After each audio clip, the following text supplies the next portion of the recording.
Welcome to the Sunday Update. Nath Gardner with you. It's the first day of tighter COVID restrictions in Sydney. Those living in local government areas, Fairfield, Canterbury, Bankstown and Liverpool cannot leave their council areas apart from allowed workers. Non-essential retail will close across all of Sydney, and from Monday, all construction will stop. Chief Health Officer Dr Kerry Chan says the safety measures are in place after 111 infections were reported. We need to see that number get down. It is far too high, and that is the basis for why we've recommended much more extensive actions to reduce those interactions. Meantime, more than 50 COVID exposure sites have been added overnight, and Tasmania has closed the border to all of New South Wales. The COVID exposure sites listed in Victoria, meantime, has swelled to more than 200. The latest outbreak there is up to 43 cases. In a clear breach of hotel quarantine rules in Sydney, a controversial Conservative English commentator has boasted about flouting the restrictions. The federal government is being asked to explain why Katie Hopkins was granted a visa and a spot in hotel quarantine while many Aussies are unable to get home. The British columnist is due to take part in the Seven Network's Big Brother VIP. The devastating floods in Western Europe has claimed 150 lives and more than 1,300 are missing.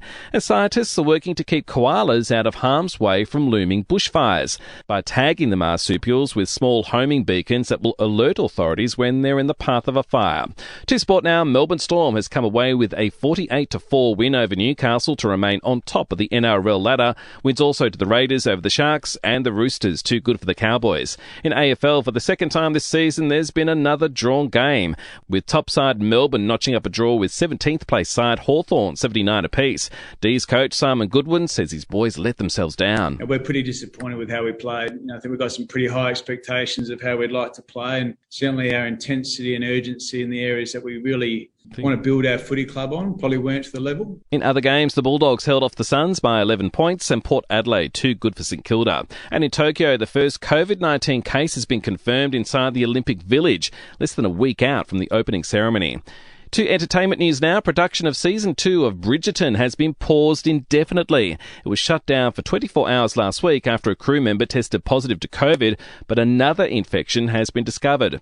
A documentary about John Farnham's life from teen idol to comeback king is in the works, but the star himself is yet to get involved.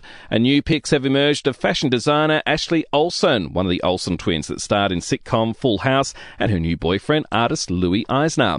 And we'll see you tomorrow morning for another episode of The Update.